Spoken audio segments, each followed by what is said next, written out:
धर्म की सीमा को किसने तोड़ा था पहले बता? धर्म की रेखा को किसने तोड़ दिया था? सीता जी। सीता ने पैर से तोड़ी थी वो धर्म की रेखा। तो क्या शक्ति लक्ष्मी को सुख हुआ था? धर्म को लान था तो सीता ने था, पर भगवान को कितना संकट हुआ। दूसरी बार धर्म की रेखा किसने तोड़ी थी बोला? याद है? द्रौपदी ने। द्रौपदी ने जिसमें दुर्योधन घर में आया था तो उसको बोला था अंधे का पुत्र अंधा। अगर उस समय द्रौपदी मान सम्मान देती तो कभी कौरव पांडवों की लड़ाई ही ना होती।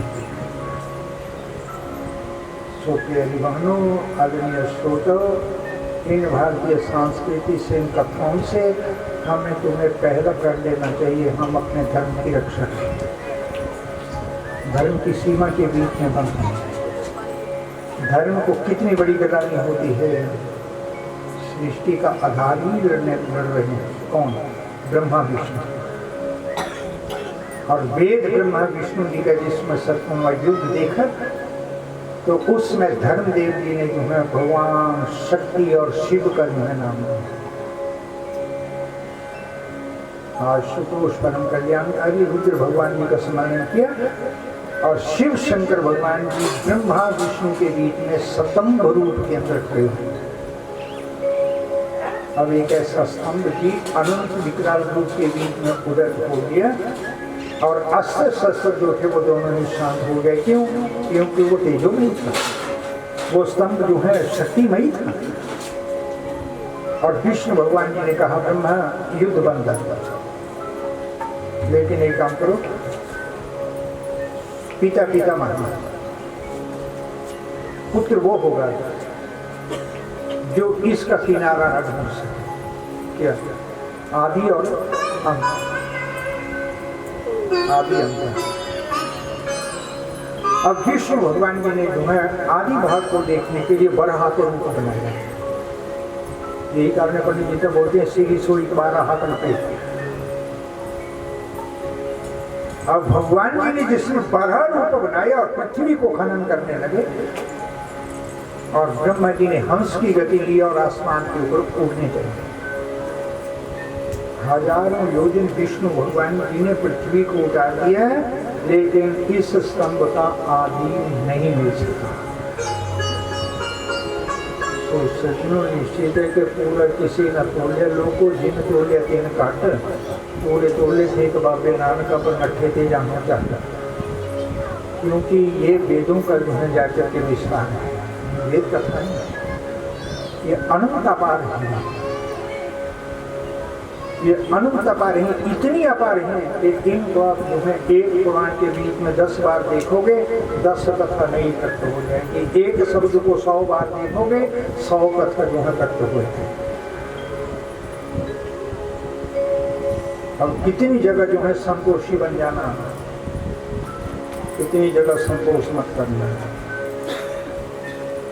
भाई जी, बुरे काम को करने का संतोष करना, किसी की निंदा चुगली करने का जो है संतोष कर लेना, भगवान की भक्ति, अपने से बड़ों की सेवा, तीर्थ का दर्शन करने के बीच में कभी संतोष मत करना।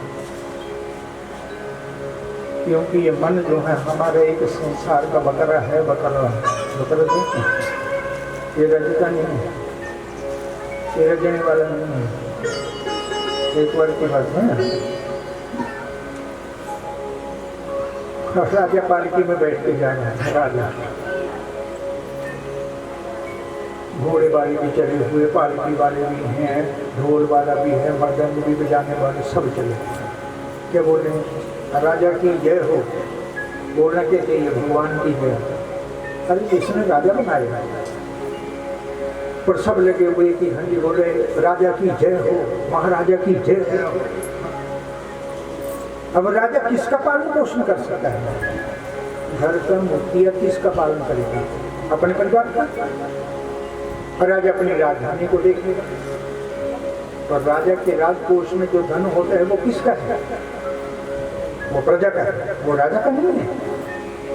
चलो वो तो सामने देखा कि सब लोग जय बुला रहे हैं, सामने से एक बकरी चलाने वाला आगे गढ़ गया, 1000 बकरियां ली चल।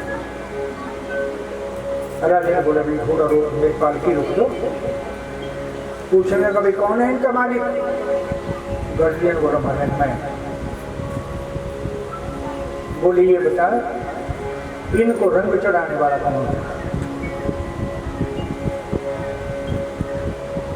कहने लगे महाराज मुझे समझा नहीं। बोले वो कोई सफेद है, कोई काले रंग की है, कोई बोले रंग की है, किसी को 20 निशान पड़े हुए, किसी को 25 पड़े हुए। कौन पेंटर था जिसने ये पेंटिंग की?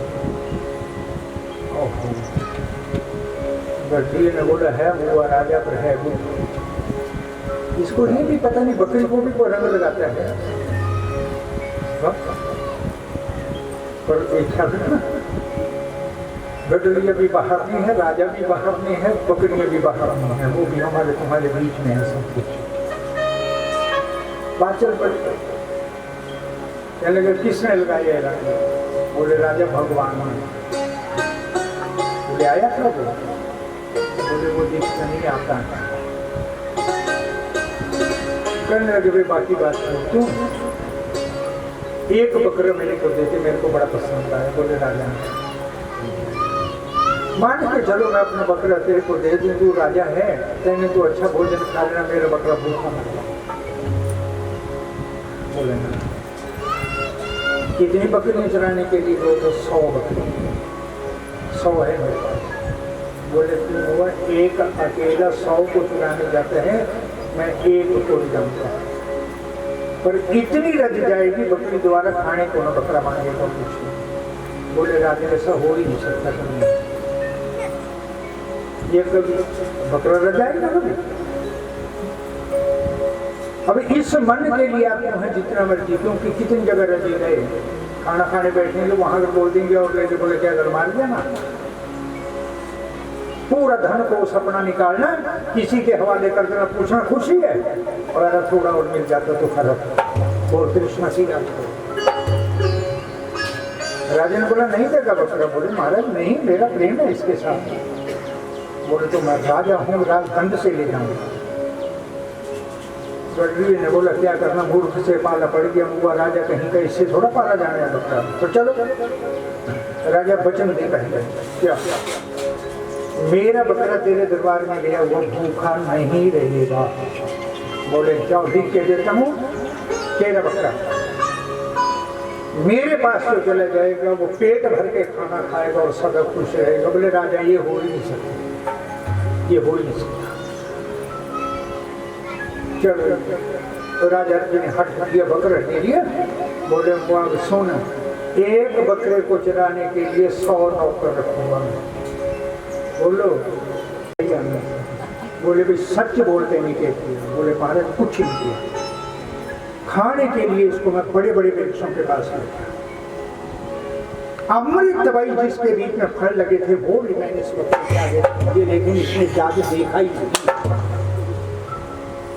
वैसा कैसे हो गया देखा? बोले राजा मैं 2 काम किए, पहले तो उसका मुंह बांधा, क्योंकि पटर पटर करता मुंह से तरीके, पर अब मुंह ही बांधू हुआ, आंखें थोड़ा बांधू थी, आंखों से दिख रहा था, हरा है, लाल है, पीला है, काला है, गोला है। हा? बोले इसने दौड़े दौड़े जाना, और जैसे ही बकरा दौड़ के जाता था राजा में से डंडे के पीछे से चोट हो जाता। बोले फिर? बोले शाम को यह रतिया बने इनाम देना, कोई नहीं बोले इसको रस्सी को डंडे को। भाई जी ये हम भी उस भगवान के दरबार के एक ही गोट के बकरे हैं, लेकिन ये मन एक ऐसा देरी है कि ये संतुष्ट होता ही नहीं है। पर इसको जो है संभालने के लिए, इस मन को काबू के बीच में करने के लिए दासराज बनना, दासराज बनना। आपसे कल भी कहता है कि कर्म योगी अगर बन जाओगे तो सफलता मिल जाएगी। 4 बाणों की व्याख्या की थी कल। शब्द भेदी संसार के बीच में 4 बाण हुए, लेकिन सतयुग के बीच में एक राजा को वो बाण मिला, वो था राजा धर्मात्मा बलि। क्यों मिला उसको? क्योंकि उसने जो है 100 अश्वमेध यज्ञ करने का प्रण लिया था और यज्ञ विभूति के बीच में 99 यज्ञ कर शब्द भेदी उसके पास गया। त्रेता में यही बाण जो था शब्द भेदी राजा दशरथ को मिला, जिसने इस देह की 10 इंद्रियों को चाबुक डाल करके काबू में किया। द्वापर युग के बीच में यही शब्द भेदी बाण श्रोता महर्षि भीमसेन जी को मिला, और कलयुग के बीच में आपको मिला। आप बोलेंगे हमारे पास नहीं। कलयुग में बोला किस राजा को मिला? पृथ्वीराज को मिला। पृथ्वीराज कौन है राजा? कलयुग का पृथ्वीराज राजा कौन है? धर्म के बीच में सतत रहने वाला, प्रभु का दर्शन करने वाला, सत्य मार्ग को ग्रहण करने वाला पृथ्वीराज। जीवन के बीच में जो मानुष तन लेकर के आए हैं पृथ्वीराज बन गए। 1 नंबर का श्रोता उतरिए। अनंत योजन जो है कार्रवाई कर दी ब्रह्मा विष्णु ने, लेकिन आदि और अंत पर जो है पार नहीं पा सकते। और विष्णु भगवान जी ने कहा कि ये जो है कोई स्तंभ नहीं है, ये अनंत विभूषित विभूति है। और उन्होंने कहा आज सत्य का भाषण नहीं करूंगा, मैं यहाँ हार देश का आदि भाग नहीं देख सका। सुखदेव जी कहते हैं ऋषि जनों ब्रह्मा जी अनंत योजना आसमान पर चले गए, लेकिन इस स्तंभ का अंत भाग ब्रह्मा को भी नहीं दिखा। और वेद ब्रह्मा जी ने पंचवा मुख जो बताया है, इन नेत्रों के द्वारा इस मुख से जो है पाप का आश्रय दे दिया। बोले बड़ा बनने के लिए बोले झूठ बोलते, बड़ा बनने के लिए भाई झूठ बोल दो। और ब्रह्मा जी ने जो है आकाश मार्ग के ऊपर केतकी नाम का पुष्प देखा था, जिसका आपसे पहले था कि भगवान शंकर की पूजा में नहीं वो चढ़ेगा। क्यों नहीं चढ़ेगा? अब केतकी के पास ब्रह्मा जी गए और पंचमुख देखे हुए ब्रह्मा जी को केतकी ने हाथ जोड़ दिए थे। आदेश दे देवी, मैं इस स्तंभ का अंत भाग देखने आया था, लेकिन इस स्तंभ का मैं अंत भाग ना देख सका। लेकिन आप इतना उत्साह कर कीजिए, एक बार मेरे साथ चले और विष्णु भगवान के आगे कह दें कि ब्रह्मा ने अंत भाग देख लिया। झूठी गवाही बोलो, झूठी गवाही। और केतकी ने ये बातें स्वीकार कर ली। विष्णु भगवान जी ने हाथ जोड़ के कहा जब देव ब्रह्मा, पंचमुखधारी ब्रह्मा, नाभि कमल से प्रकट हुए ब्रह्मा, मैंने हजारों योजन पृथ्वी को जो है तलतल कर दिया, लेकिन आदि भाग को नहीं देख सकता। ब्रह्मा जी ने कहा विष्णु याद रख लो, मैं अंत भाग को देख करके आया। प्रमाण बोले प्रत्यक्ष से ही किम प्रमाण। ब्रह्मा जी ने कहा कोई वस्तु सामने पड़ी हो उसका क्या प्रमाण है? केतकी बोलो। केतकी जी ने कहा जी हाँ नारायण, मैं अंत भाग के ऊपर सजी हुई थी और ब्रह्मा जी गवाह बना करके मुझे अपने साथ किया। और विष्णु भगवान जी ने शील स्वभाव को ग्रहण किए हुए वेद ब्रह्मा जी के चरणों में नतमस्तक होने को तैयार थे।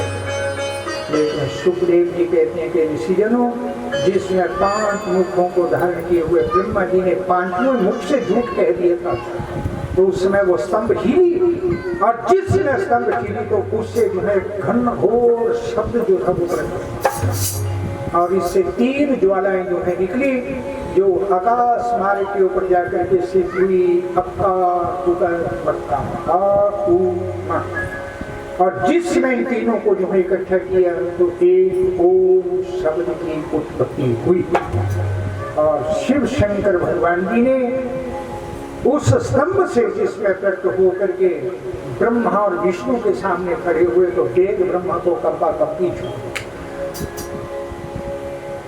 वो ब्रह्मा वेदों की संगति को करने वाले, जिसके मुख में जो है वेद हों और फिर असत्य का भाषण करें, उस ब्रह्मा का वध करने के बीच में कोई पाप ही नहीं दिखा।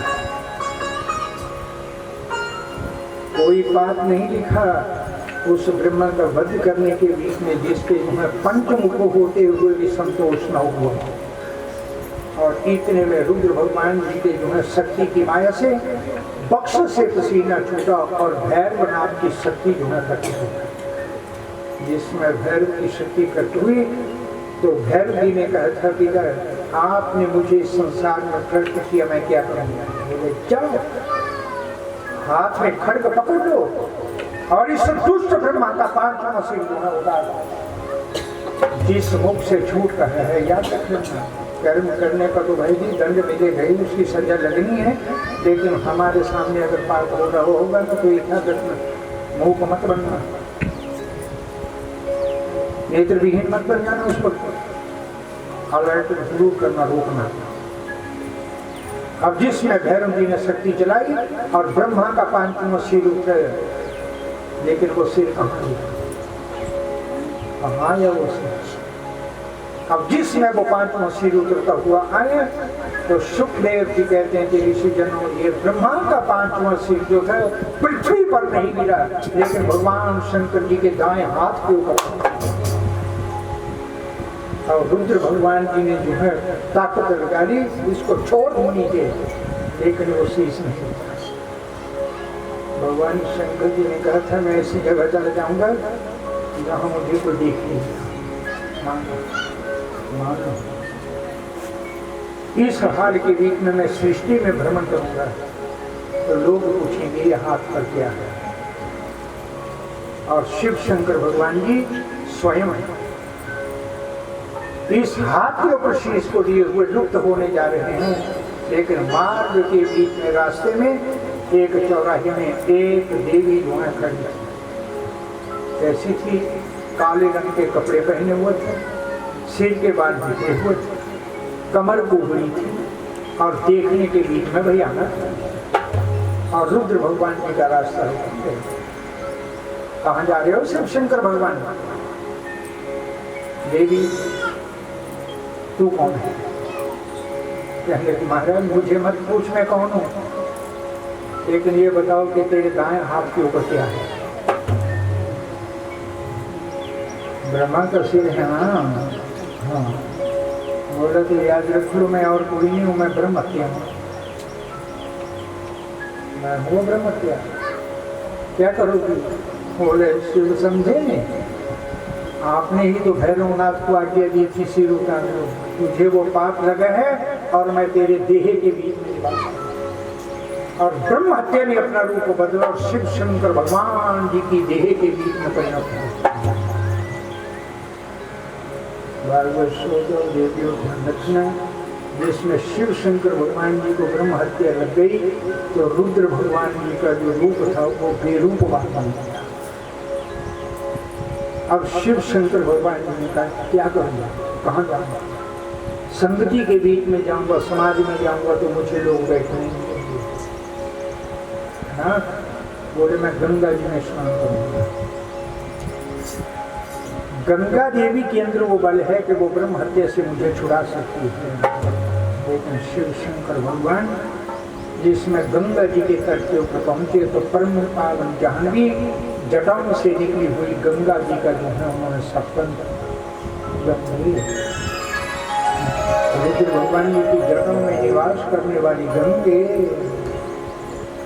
महाराजा सगर के 60,000 पुत्रों का कल्याण करने वाली गंगे देवी आज दास तेरी शरण के बीच में आया है। और जिसने ये शब्द कहा तो गंगा कल कल करती हुई बह रही। देवी मुझे ब्रह्म हत्या ने सताया है और तेरी शरण में आया हूँ और स्नान करने के उपरांत मैं ब्रह्म हत्या से मुक्त हो गया। सुखदेव जी कहते हैं जिसमें शिव शंकर भगवान जी ने नेत्र खोले तो क्या देखा कि गंगा जी के बीच में एक जल की बूंद भी नहीं बची थी, गंगा सूखी हो गई। कहने कि गंगा मेरी जटाओं में निवास करने वाली, आज तूने मुझे विपत्ति आने पर धोखा दे दिया, या मैं तुझ में स्नान ही नहीं करूंगा, मैं तुझ में स्नान नहीं करूंगा। कहाँ जाऊंगा? बोले मैं यमुना के पास चला जाऊंगा। यमुना जी के पास जिसमें रुद्र भगवान जी पहुंचे तो यमुना जो थी वो कल कल करती हुई जा रही। यमुना देवी की स्तुति भगवान जी ने की। रुद्र भगवान जी ने कहा देवी स्नान तो हम मैं स्नान करूँगे और फिर तुझ में स्नान करने से मेरी ब्रह्म हत्या मुक्त होगी, कृपा करके मुझे स्नान के लिए जो है जल देती। लेकिन स्तुति पाठ के उपरांत जिसमें शिव शंकर भगवान जी ने आंखें खोली तो क्या देखा कि यमुना जी का जल भी लुप्त हो चुका। यमुना में भी जल की नहीं है। यमुना विपत्ति के बीच में जो है अपने पराये सब धोखा दे जाते, पर मैं तेरी शरण में नहीं बताऊंगा। भगवान शंकर जी ने बोला था बोले गंगा जी को मनाया, वो भी मुकर गई, स्नान कर लिया। यमुना जी के पास आया, उसने भी इनकार कर दी, मैं तुझ में भी स्नान नहीं करूंगा, मैं सरस्वती के पास आया। और शिव शंकर भगवान सरस्वती जी के पास आ जाता। अब जिसमें सरस्वती जी के पास पहुंचे, कितनी बड़ी बात बताई है भाई जी। शिव पूजे के बीच में शिव नाम तो गंगा है, भस्म यमुना है, और रुद्राक्ष जो है वो सरस्वती का रूप है। जिस शरीर के बीच में ये तीन चीजें निवास करती हैं, भस्म, रुद्राक्ष और वाणी से शिव नाम का उच्चारण किया हो, उस पुरुष का दर्शन, उस देवी का दर्शन करना, साकार रूप के बीच में जो है देवादिदेव भगवान शंकर त्रिवेणी के दर्शन का नमस्कार प्राप्त करना। सरस्वती की शरण में जब पहुंचे तो देवी सरस्वती की विनती की, लेकिन शिव भगवान जी ने जिसमें नेत्र खोले तो क्या देखा कि सरस्वती जी के बीच में भी जल नहीं, जिसमें तीनों ही देवियों ने जल सुखा दिया। ये क्यों सूखा हुआ, क्यों सूख जाता था वो जल? इसलिए कि गंगा जी ने अपने हाथ मारे थे कि स्वामी आपकी जटाओं के बीच में मैं निवास कर सकती हूँ, लेकिन मुझ में बल नहीं है कि मेरे स्नान करने से ब्रह्म हत्या आपको छोड़ दूंगी। यमुना जी ने भी इनकार कर दिया, सरस्वती माता जी ने भी संकेत दिया, और शिव शंकर भगवान जी जो थे अकेले बन गए, कहाँ जाएंगे? अब इन देवियों के पास गया तो ये काम नहीं बन सकता। अब ब्रह्म हत्या कैसे मुक्त होगी? चलो कंदरा के बीच में चलते। अब जिसमें कंदरा में लुप्त होने के लिए शिव शंकर भगवान चले तो आदि शक्ति जी ने रूप बनाया। आकाश मार्ग से कहता है शिव शंकर भगवान याद रख लो, लक्षायम स्नात्वा स्तम गंगा, 1,00,000 बार गंगा में नहा लेना, लेकिन ब्रह्म हत्या से नहीं छूटो। यमुना जी के बीच में करोड़ बार स्नान कर लेना, 1 अरब बार स्नान सरस्वती जी में कर लेना, लेकिन ब्रह्म हत्या से नहीं छूटोगे। कहने लगे देवी तो मेरे रोमों से ब्रह्म हत्या निकल रही है, मेरे रोमों से ब्रह्म हत्या निकल रही है। मैंने देखा है कि मुझे ब्रह्म हत्या ने दर्शन दिया और वो मेरी देह के बीच में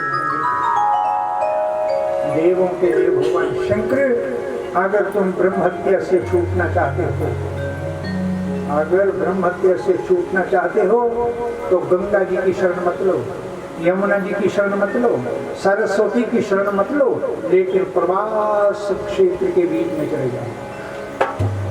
कहाँ जाना? भगवान शंकर जी ने अब प्रवास क्षेत्र में जाना, और जिसमें आप वहां जाओगे तो ब्रह्म हत्या आपको छोड़ दो। और कौन जगह है ये प्रवास क्षेत्र? कौन सा तीर्थ है वो प्रवास क्षेत्र? जिस भूमि पर, जिस मंडप में आप बैठे हैं मुनियों, ये वही प्रवास क्षेत्र है जिसमें भगवान शंकर जी आए। कौन सी जगह? जहाँ रुद्र भगवान जी का जहाँ हरि कीर्तन होते हैं, भगवान की कथा होती है, वो स्थान जो है प्रवास क्षेत्र कहलाता है। और ऐसे स्थल के बीच में जाने से जो है ब्रह्म हत्या भी सदेह को त्याग देती है। जय जय श्री राम। और कम बंदिया तेरे नहीं मुकड़े हो बंदे, नहीं मुकड़े हो बंदा, मुकदा मुकदा मुकी हो गया, बंदा मुकदा मुकदा मुकी हो गया।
जिंदगी सच नहीं, जब तक रहेगी जिंदगी दोस्तों फुर्सत नहीं मिलेगी घर के काम से।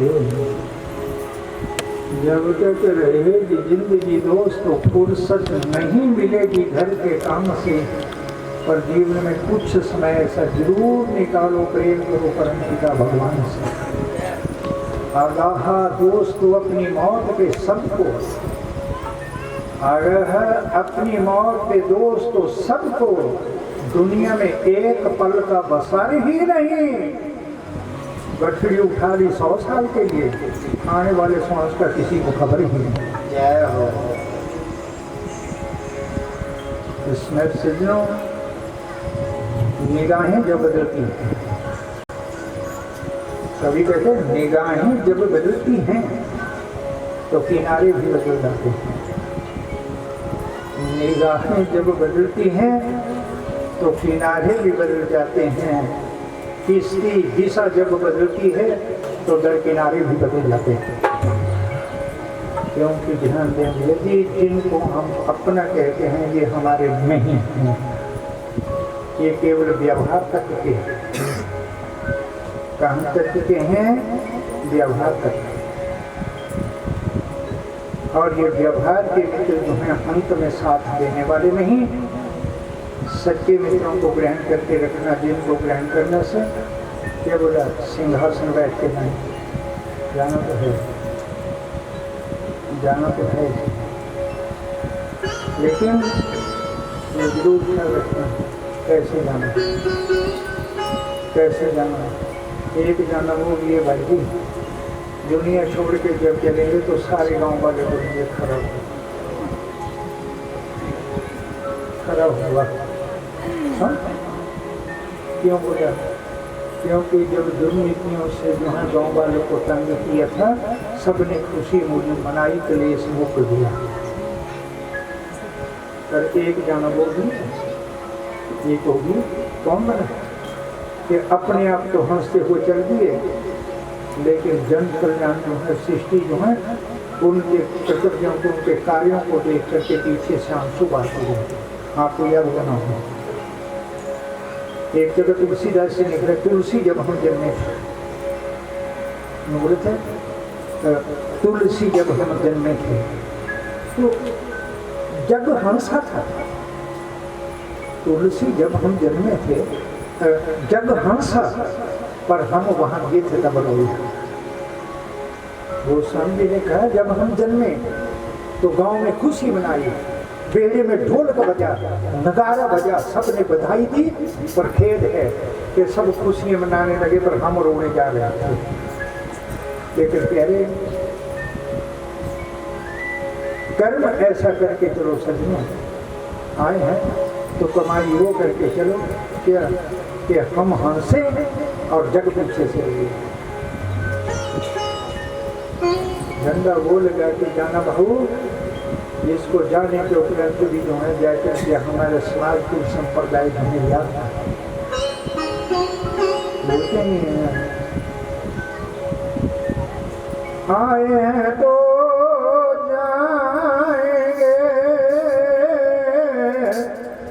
राजा रंग फकीर, कोई सिंहासन उठ चले, कोई हथ बांधे जंजीर, हरी हरि का। अरे कोई जो सिंहासन बैठ के गए, जाना तो है, तो ऐसे चले, ऐसे जाए, घर में तो इंतजाम है, गड्डी भी है, मोटर भी है, घोड़ा भी है, टांगा भी है, हाँ भाई यान भी है, मोटरसाइकिल भी है, स्कूटी भी है। पर उस लंबी यात्रा पर जब जाओगे तो जाने के लिए कौन साधन है, कौन सा विमान कमा के जा रहे हो, जब इतना कुछ लेके भगवान का है। टैक्स भरते सरकार का, पंडित जी टैक्स भरते हैं, भरते हो, बिजली का बिल देने पड़ता है, आपने नहीं दिया होगा, देते हैं, देते हैं, ये हो ही नहीं सकता, ये हो ही नहीं सकता। अगर बिल समय का पेड किए हो ना, बिल समय का पेड किए हो तो मेंटेनेंस पेड जो है समय पर होगा।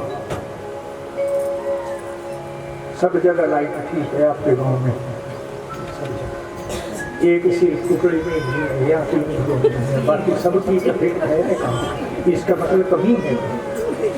पर एक बात है, अभी मान लो अब तो आपकी बिल्कुल से सड़क निकल गई, एक समय था जब सड़क का नाम नहीं, फिर देखते देखते इसमें गटका लग गया, फिर पत्थर पड़ गए, फिर पत्थर टूटने लगे, फिर पत्थर ढक दिए, वो काले कर दिए, काले कर दिए। अब मान के जो आपके पास भी गाड़ी है, मेरे पास नहीं, आपके पास। हाँ। अब गाड़ी वाला रोड पर गाड़ी लेके जा रहा है, पर वो चोरी कर रहे कि मैंने टैक्स नहीं देना मुंबई में है, तो क्या ये मेंटेनेंस सरकार करती रहेगी? मेंटेनेंस सरकार करती रहेगी? सरकार नहीं होना, टैक्स देना पड़ेगा, बोलने का मतलब टैक्स देना पड़ेगा। किसको? ये टैक्स दिया हमने अपनी छोटी सरकार, मतलब बिजली का बिल टाइम पर दिया होगा तो लाइट जाने फोन मारना और बिजली वाले खड़े, क्या हमारे बापू को देखा नहीं रखा पर बिजली दियो। अगर मान लो एक बिल जो है 20,000 दिए, 3 महीने तक बिल नहीं दिए, वो बोलेंगे पूछेंगे नहीं आएंगे, कट मांगता डब्बा झोले में डालना गए, ऑफिस में जमा हो गया, फिर फीस जमा करा, फिर जा, फिर आ, फिर ले, फिर तुम्हें लाइट चालू हो। ये छोटी सरकार का टैक्स है, हंस के देते हो, सुप्रीम सरकार को भी देना है, सुप्रीम सरकार को भी देना है। किसको? भगवान जी को, जिन्होंने कितनी बड़ी कुर्बानी की, 10 महीने सजा दी, उल्टे पग तुम्हें रखा, फिर सर्वकर्मियों को जोड़ा, ऑक्सीजन भी लगाई, खाने का इंतजाम भी किया, प्रिय भक्षण से भी बचाए, और फिर जन्म लेकर के नर्तन लेकर के संसार में भेजे।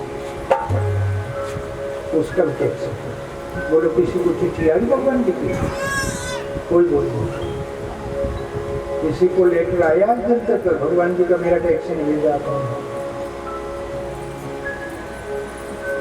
पूरी टैक्स की चिट्ठी भेजी, परंतु वहाँ निकलना, वहाँ भी लेटर नहीं आना, लेकिन यहाँ वहाँ क्या होना, वहाँ एक ही लागे, मांगना नहीं है, अंगूठा दबाना और टैक्स के ऊपर टैक्स, टैक्स के ऊपर टैक्स, ब्याज ब्याज ब्याज ब्याज ब्याज, क्या होना, एक दिन वो इतना बोझ बन जाएगा हम उसको दे ही नहीं सकते। अच्छा तरीके भी ना मांगे ही दे दे, खर्च तो नहीं है, राजा भी खुश, अपने आप भी खुश। अब भगवान को देना कैसे देना? लेटर उन्होंने भेजा, किसको दें? भाई जी ये तरीका है, यज्ञ भगवान के द्वारा श्री भगवान को समर्पित किया जाता है, यज्ञ ये देने का तरीका है। ज्योत जगाते हो घर में, जगाते हैं, जगाते हैं किस चीज की? पानी की, दूध की, दूध की, दही की, नहीं नहीं, मक्खन की, मक्खन की जरूरत जगाई जाएगी? नहीं जगाई, क्यों नहीं जगाई? फिर किस चीज की जो जगाई? तेल की। तेल तो कोल्हू में जिसमें ठोका गया था वो बना, तेल तो बनी करना, कितनी कढ़ाई है उसको कोल्हू में रगड़ा लगना, उस दूध को जो है शक्ति लगी, उसके ऊपर सच्चाई आई, किसमें? जब उसको बर्तन में रखे उबाल दिया, फिर वो एक भाग ले गया, कितना रहा? एक भाग। 2 भाग बनाने के लिए उसमें क्या किया कि जिसमें उसकी ताव ठीक आ गई, टेम्परेचर मेंटेन हो गया, एक बूंद उसमें जो है खटास के डाल दी और क्या बन गया? दही। पर दही की भी दूध तो चलो भाई, अब 2 भाग बन गया। अब जिसमें 2 भागों के बीच में गया उसमें भी जोत नहीं जल सकी, फिर तीसरा भाग बना दिया, क्या मधानी जोत दी, और जिसमें मधानी चली तो उसने क्या किया कि उस दही को सारे को पिछले जन्म में पहुंचा दिया, दूध में पहुंचा दिया, स्वाद नहीं दिया, बन तो पानी दिया, मक्खन पर मक्खन की भी नहीं थी। अब उसमें जो है एक तत्व घट रहे किया, उसको कसौटी नहीं लगी। अब उसको लॉन्ग लाइफ बनाने के लिए, बड़ी बड़ी लंबी उम्र देने के लिए और कीमती रतन बनाने के लिए कितनी चीजों का प्रयोग किया? चूल्हा जलाया, बर्तन लिया, मक्खन बर्तन में डाला, अग्नि जगी और बर्तन ऊपर जो है रख दिया। कितनी देर? जितनी देर उससे आवाज आती है, जब तक हाँ आवाज आती रही उतनी देर तक उसको सेकते रहे। क्यों? क्योंकि अग्नि तत्व के बीच में वो बल है किसी कि वो दूसरे के कोट को जो है अपने में जला के दे देता है। अब जिस चीज की मेरी न जो दही दूध मक्खन बन के भी जोत में काम नहीं आया, उसको चौथी बार रगड़ा लगा, अग्नि पर तपाया तो उसकी तासीर भी बदलेगी। क्या हो गया? दही तासीर सार्थक, सात्विक। अब जिसने उसने अग्नि का रंग खा लिया तो वो घी के रूप में परिणत हो गया। मेरे बोलने का मतलब नहीं कि ये शरीर भी उसी रूप के बीच में है। पहले इसको एक भाग में रखना, बालापन दिया, यौवनावस्था जिसमें आ गई उसने उसका दो भाग कर दिया कि हुआ विवाह संस्कार हो गया, दो भाग हो गया। तीसरे पद के बीच में परिवार कुल की जब वृद्धि हो गई तो वो मक्खन के दही के बीच में चला गया। दही कूट पीस करके जो है चौथा पद के बीच में जो है वो माखन निकल गया, लेकिन फिर भी मंगल नहीं हुआ। अब उसको तपाने के लिए जो है भक्ति भगवान की शरण में ले जाकर के उस तत्व के बीच में जलाया।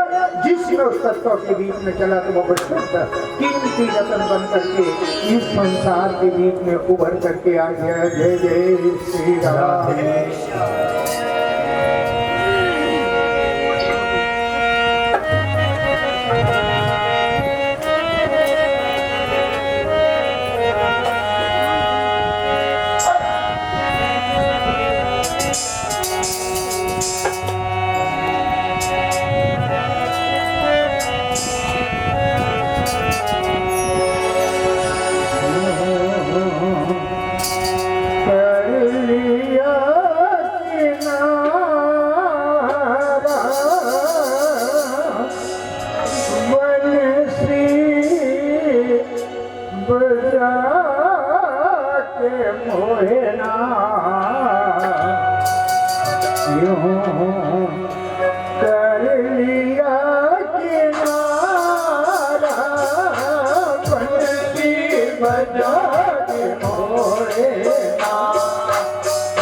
है कलिया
तो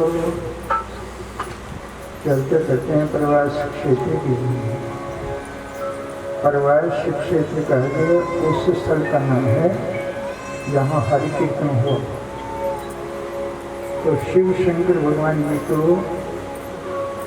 ब्रह्म हत्या से छूटने के लिए आनंद वन में आना था, जहाँ से समारभ्य समाप्ति अच्छा।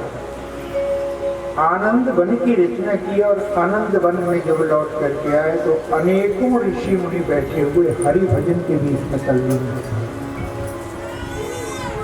आइए सज्जनों,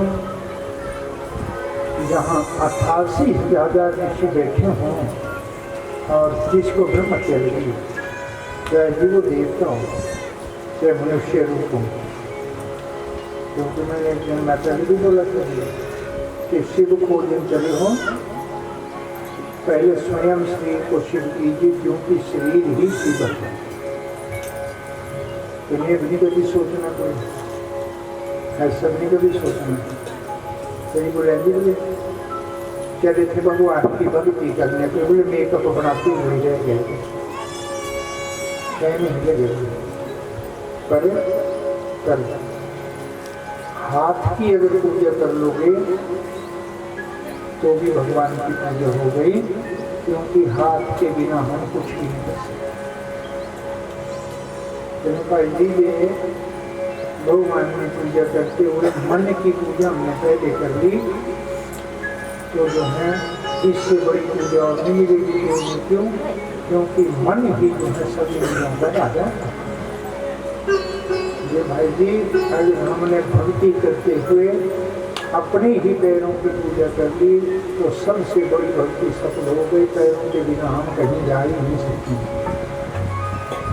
तो शिव शंकर भगवान जी आनंद वन के बीच में जब पहुँचे तो हरि कीर्तन लगा हुआ था, लेकिन वो सबसे आगे नहीं पहुँचे, आते पीछे बैठे, क्योंकि हनुमान जी को याद आया कुछ चीज इसी तस्वीर में ब्रह्म हत्या लगी हो, तो उससे सब घृणा करेंगे नहीं। लेकिन इस शरीर की घृणा नहीं, इस शरीर को देख करके घृणा मत करना। हाँ, अगर आपको घृणा करनी होगी, नफरत करनी होगी, तो मेरा पहनावा देख के नहीं करना। फटा पुराना कपड़ा देख के मत घृणा करना। शरीर में कोई व्याधि लगी होगी तो घृणा मत करना। हाँ, अगर आप बुद्धिमान हो तो घृणा करने के लिए आपको बताया देता भाई जी कि मेरे में जो आपको अवगुण दिख रहे हों, जो बुराइयाँ नजर आ रही हों, उनसे जो है घृणा कर लो। अगर उनसे घृणा कर लोगे तो पग पग के ऊपर जो है सफलता को ही जो है प्राप्त करना। नहीं लगना कुछ कहने को आने पड़े। एक बारी की जाती भाई जी, एक बारी क्या है मालूम, कोई बेचारा रास्ते में चला हुआ था, और उसको सोने का घड़ा मिल गया, घड़ा सोने का घड़ा। तो हम बोलना भी हाँ हाँ नहीं मिली है, पर तो नहीं मिली है, सीताराम तो मिली ही नहीं कभी सभी 300 मिलियन घटे से सोने का घड़ा, सोने का घड़ा मिले, लेकिन सीरा को उठा लिया और घर चले। घर जाए के घर हो गए, बोले बोले भगवाना जो सोने का घड़ा हुआ, बोले जी मैं क्या करूँ, बोले पागे देखूँ वही समझो कि सोने का भरा हुआ घड़ा मिल गया, हम जो है धन्यवाद बोले जी हम मिल गए। बोले महापागल है, रास्ते में मिला, कोई मालिक नहीं था, चोरी नहीं की, तो फिर भगवान ने दिया, फिर बोल दिया हमारे नहीं चाहिए। बोले महाराज ये संपत्ति हमारे चाहिए। बोले क्यों, बोले इसलिए कि ये बिना कर्म से हमें मिली। फिर बोले तो एक काम करो भाई, बंदी हो तो काम वाले के बैठे ही भाई किसी ने सोना लेना चले दौड़ेगी, ले भी गए। अब करना भी नहीं चाहिए, देना भी पहले पहले बोल चले अब नहीं चोर लिए ले अंदर पुलिस से सब कुछ अब तो ले ही नहीं जाएगा, पुलिस भी सब मारे किसी झूठा ही फोन करता हो पुलिस कर क्या होती है। बोले महाराज ये सोना बांटते हैं और इसके पास सोने का घड़ा है। सारे ने पूछा भी है तेरे पास सोने का घड़ा? बोले महाराज है। बोले कहाँ से लाए? बोले महाराज उससे भगवान ने दिया। कहाँ रखा? बोले मैं बांट दिया सब। बोले महाराज तू उसको कहाँ है? इसने नहीं बांटा हुआ, लगी बोले नहीं बोले बढ़ गया। राजा के पास खड़ा कर, राजा ने पूछा कि तेरे पास सोने का घड़ा है? कहने लगे महाराज हाँ, सोने की मोहरों से भरा हुआ। राज खजाने में क्यों नहीं पहुंचा? अरे महाराज मेरे को रास्ते में मिला हुआ था, राज खजाने में पहुंचाने का क्या मैं ये कल रखा है? और राजा के सामने जरा क्रूर हुआ जी, और राजा ने कहा जाओ, बोले इसको जो है कल 12 बजे फांसी हो जा। अगले दिन 12 बजे फांसी। शोर पड़ गया, अम्मा भी दौड़ी, घर वाली भी दौड़ी, बच्चे भी दौड़े। घर वाले बोले जी मेरे भगवान की फांसी हो जाए। न्याय बोले जी बापू को फांसी है चढ़ी। भैन बोले जी पाओ फांसी चढ़ने आए। दुनिया इकट्ठी हो गई और 11 बजे का टाइम हो गया। राजा ने बोला सिंहासन लगाऊंगा, क्या सिंहासन? राजा बैठ गए, बोले लाओ उसको, ले आई। राजा ने बोले ये हमारा, बोले इसके गले में परमा डाल दो, कपड़ा ठोक दो, फटे पर खड़ा कर दो, खड़ा कर दो। इसमें खड़ा कर दिया तो रस्सा आया और वो मुंह के पास खड़ा हो गया के राजा ने पूछा भी 10 मिनट रह गया फांसी के लिए, इसको पूछो तेरी कोई अंतिम इच्छा है? कहने के भाई तेरी कोई अंतिम इच्छा है? बोले नहीं, मर नहीं जा रहा फिर भी अंतिम इच्छा है फांसी के हाथ। कुछ खाना चाहते हो? नहीं। पहनना चाहते हो? नहीं। और कोई इच्छा हो? तो लगे एक इच्छा। बोले राजा अगर तू मेरे ऊपर मेहरबान है तो एक टोकरी मिट्टी की मेरे को एक मिट्टी वाली टोकरी दे दो। बोले मिल दो। वो बोले वो अंत समय में लोग बड़ी बड़ी इच्छाएं करते हैं, वो मिट्टी मांग रहे, दे दो। मिट्टी आ गया। कहने लगे राजा पानी छिड़क दो इसके ऊपर। चलिए इस पानी छिड़क दो, पानी। अब तख्ते से उतरा और मिट्टी के पास आया, प्रणाम किया और एक मिट्टी का बूथ उठाया और राजा के सामने वो खड़ा कर। 2 3 4 कितने बनाए? 4 पेड़। एक तरफ से राजा देख रहा है क्या हो रहा है, पैर की ठोकर मारी, पहले एक तोड़ी, फिर दूसरी, फिर तीसरी, चौथी है, फिर पीछे खबर बना दी, फिर तोड़ दी, फिर बनाई, फिर तोड़ दी। राजा ने बोले मुझे इसको बुद्धि नहीं है, क्या कर रहे हैं? कहने लगे बात सुन, तेने कुछ खाया नहीं, पिया नहीं, पहना नहीं, बोला नहीं, ये क्या कर रहा है तुम? कहने लगे राजा इंसाफ, क्या ये मिट्टी के बुत बना रहे थे। बोले राजा जी ये बुत हैं, पहला जो बुत है ये मेरे मित्र रिश्तेदारों का और घरवाली का, मेरी अम्मा का है। बोले दूसरा, बोले दूसरा गाँव आना, बोले तीसरा बुत जो है ये राजे का है। बोले चौथा भगवान का है। राजा ने बोले बनाते तो तोड़ देते क्या बात है? बोले राजा इसलिए कि मुझे बड़ा भारी विश्वास था कि मेरे अम्मा बापू अंत समय में शाही होंगे, लेकिन आज देखो बोले सामने खड़ गई, कोई नहीं मुझे छुड़ाने के लिए आ रहा। तो मैंने बोला कि ये इस दुनिया के बीच में झूठ है, ये मतलब की ये देखो बोले हर रिश्तेदार गाँव वाले सारे खड़े रहे, तेरे पास किसी ने एप्लीकेशन नहीं की कि इसने चोरी नहीं की, ये भी नहीं दिला देंगे। बोले भी झूठ है। बोले राजा जिसको कहीं ठिकाना नहीं मिले वो अपना इंसाफ लेने के लिए राजा के पास आता है, लेकिन तेरे मन में भी इंसाफ नहीं था तो मैंने तेरी भेज दी। बोले कौन? बोले अब मेरी बागडोर है भगवान के हाथ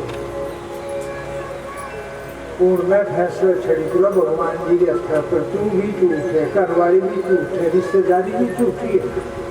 और इतने में जो घंटी बज गई, आदेश आ गया राजा आप इसको फांसी नहीं दे सकते। क्यों? समय 2 बजे का हो गया, समय 2 बजे का हो गया। बोले राजा देखा मैं तेरा फैसला भी अटल नहीं रखा, लेकिन मेरे भगवान का फैसला जो है अटल है। तो भाई जी सीधा तरीका रखना ही तो क्या, जो मर्जी हो साड़ी दौड़ तो भगवान ने दिया, रब ने जो करना वो है, उसमें कोई टाल नहीं सकता है।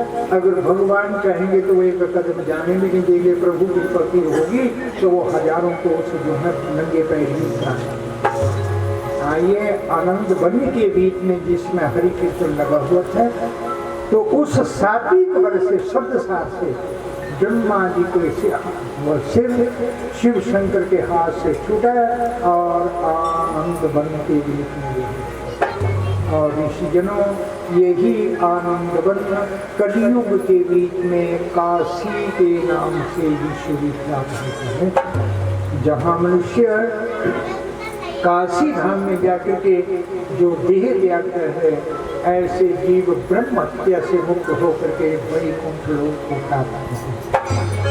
और रुद्र भगवान जी ने ब्रह्मा विष्णु जी के प्रति सन्मुख कहा था, ये ब्रह्मा विष्णु आपने अराजकता को प्राप्त करने के लिए ये महान संग्राम किया, मगर याद रख लो आज जिस दिन मैं स्तंभ रूप के बीच में प्रकट हुआ हूँ, ये मेरा स्तंभ रूप आज का अगहन नक्षत्र शिवरात्रि के नाम से जाना गया। वर्ष भर भी साल में कोई पूजा नहीं कर सको ना, लेकिन भाई भी वर्ष के बीच में कभी भगवान शंकर का नाम नहीं ले सके, कहने शिवरात्रि आदि अनजाने में भी अगर जो है भूख प्यास को छोड़ करके भगवान शंकर जी का उपवास हो जाए तो रुद्र भगवान जी दिन रात के 8 पहर के व्रत से जो है 8 जन्मों के पापों से मुक्ति देते हैं। अंत को बताता है क्योंकि वो लोग तो बड़े भागी हैं। कौन भला? वो लोग बड़े भागी हैं जिनके तन में भी, जिनके मन में भी, जिनके गांव में भी, जिनके हृदय के बीच में भी भगवान शंकर बसे हैं। और वो महान बड़भागी हैं, वो महान बड़भागी है। कौन भला? जो अपने लिए तो बनाना पड़ेगा, चाहे समाज के दर्शन जो होगा जी, चाहे रिश्तेदारी के दर्शन जो हो, लेकिन वो बड़भागी है जो देव अर्पण भगवान के निमित्त शिवालय का समर्पण करता है। क्योंकि हम रहें जग में ना रहें ये तो निश्चित है, ये स्थिर तो रहना ही नहीं है, जाना तो है, लेकिन हाँ ऐसी विभूति छाटती है, क्योंकि वेद मंदिरों को जो नीचे लग जाती है, वेद मंदिर जहाँ बन जाते हैं, जहाँ जो है देव प्रतिमाएं सज जाती हैं, तो क्या होते हैं भाई कि कोई ना कोई उस घर गांव के बीच में उस कुल के अंदर ऐसा धर्मात्मा पैदा होता है जो उसका मेंटेनेंस में चलता रहता है। शिवरात्रि को कहता है ये है वो शिवरात्रि। अब गौण नक्षत्र के बीच में एक बार की बात है, गुरु ध्रुवनान का भीड़ शिव 14 के दिन शिकार खेलने के लिए जंगल में गया। घर में बच्चे भूखे थे, घर में बच्चे भूखे थे, अम्मा भूखी थी और कुछ खाने के लिए न था, पशु मारने के लिए शिवरात्रि के दिन बनती नहीं था बनती है। लेकिन ऋषिजनों आज शिकारी रूप के भीड़ को कोई शिकार दिन में नहीं। और भाई जी तुम्हें देखना हो ना, चर अचर, चर अचर, एक भगवान शिव की टुंडी होती चर, एक अचर। भूष्मा नाम की रानी की जो पूजा की वो अचर मूर्तियाँ थी, मिट्टी की थी, उनको बनाती थी और तालाब के बीच में प्रवाहित थी, क्योंकि मिट्टी के शिवलिंग का प्रमाण है कि दिन में आप एक आधार बनाएं, उसकी पूजा करें और वो आपको प्रवाहित करना होगा। जी मतलब मेरा बोलते मार के इस बैठ जैसा करना नहीं आता, ये रवि जी मस्त होती रहेगी तुम्हारे, क्योंकि प्रोफेसर तुम्हारे रहेगी उन्हें 60 बार पाठ कराओगे। ये कितनी चाहिए, क्या करना लगा, क्या करना नित्य प्रति जो है 5 शिवलिंग मिट्टी के बनाना, ओम नमः शिवाय मंत्र का जप करते हुए पूजा करना और 5 को जल के बीच में प्रवाह करना। कोई जरूरत नहीं, कोई पाठ करने की, कोई दान करने की, सब है ना।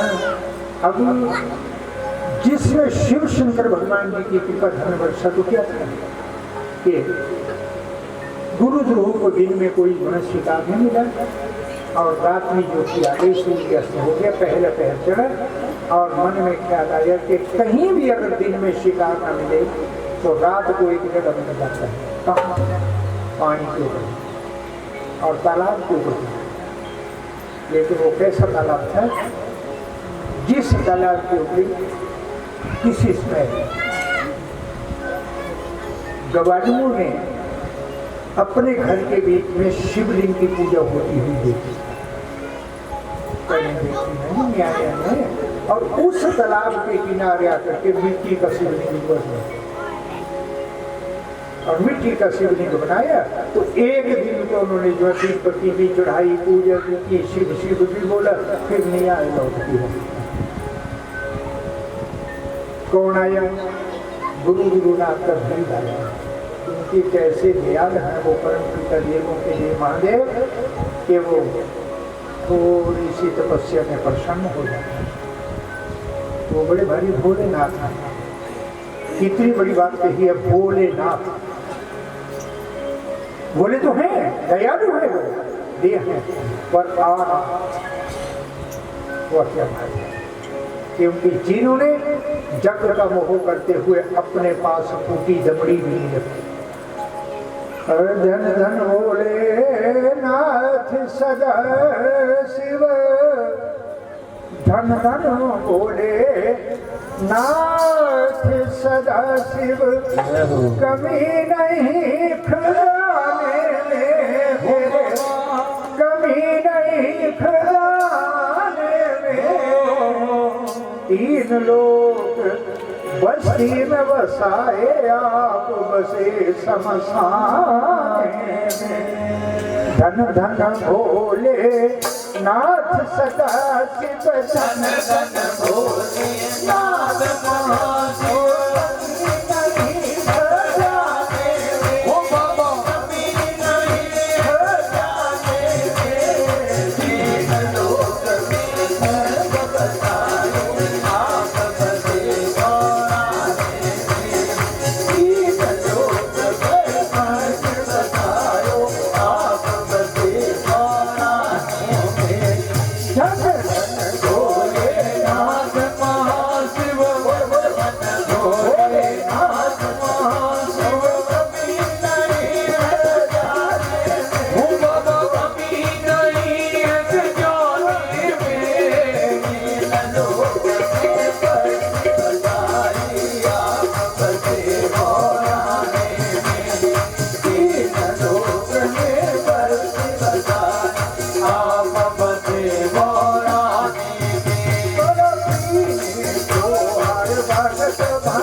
है